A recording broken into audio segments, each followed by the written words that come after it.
Magandang umaga sa inyong lahat. Dito tayo ngayon sa Fertuna sa Subic Bay Freeport Zone at palabas tayo ng Olongapo, at dadaan tayo sa pinakasentro ng Olongapo City. Tara let's, at i-enjoy nyo ang view ng kanilang kalsada at ang kanilang lugar.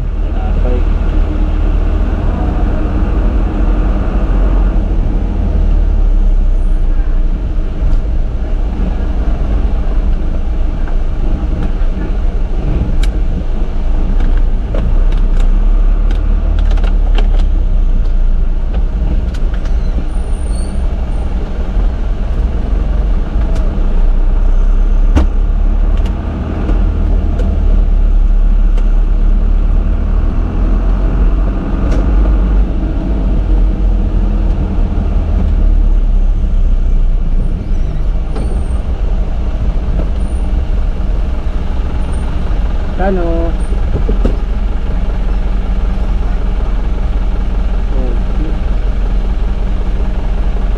Ang cute ni ate. Ang cute mo. Sabi ko ang cute mo. Nagtitiktok ate? Ah, hindi.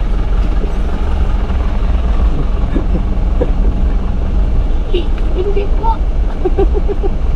Nanitid din naman. Ang liit ng boses eh. Ang windy.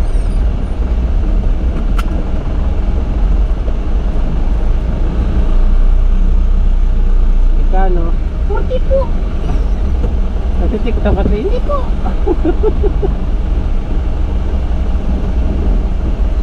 Pero gumaganda yun sa TikTok. Kumikinis yung TikTok.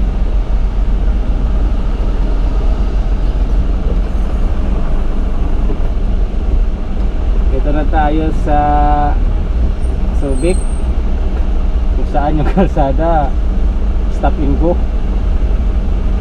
Uy, hindi ka pwedeng umano dito, didiretso. Dating na unahan, may katawid na traffic enforcer. Itong parking ngayon, kung na po napuntahan yan.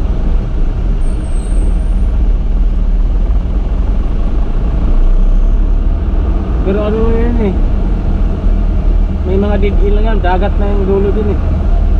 Kung may ikot ka dyan, may mga dead-end lang dyan, dagat na yung harap dyan, ganda ng harap dyan, di ba mga dagat. Kaya pag lumido na, delikado na ito eh. Parang muwa din ito eh. Oo, parang muwa.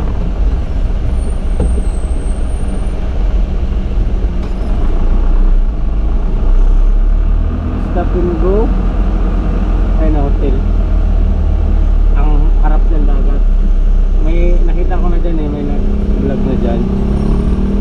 Ikot siya dito, sa dulo, mga hotel pinuntahan niya. Dagat na yung pinaka-ano dyan, dulo dyan.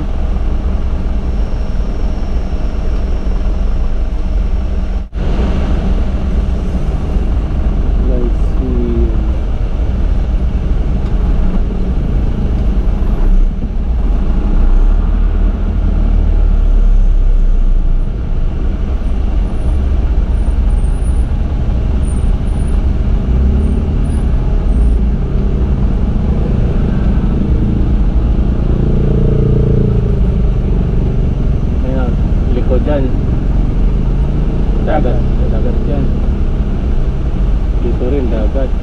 Pag ano nga dito, yung alam mo yung may tidal wave, wash out talaga to, wala nakaharang din eh.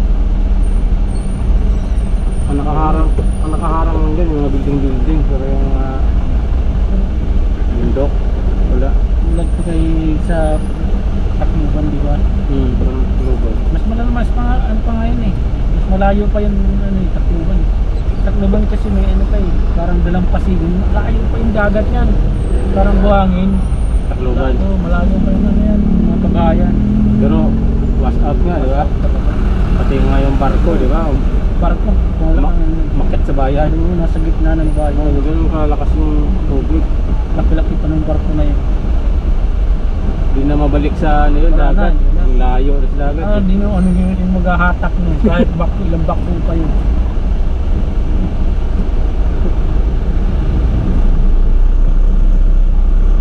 Dapat ano yun, sap-sap pinapatimbang. Pero dapat nga, pinareserve nila eh. Kaya nga dapat hindi yun sinisira eh. Dapat inaano yun. Yung nililinisan lagi kasi ano yun, yung alaala ng trahedya. Ang daming namatay, ganyan namatay nun sa 10 ano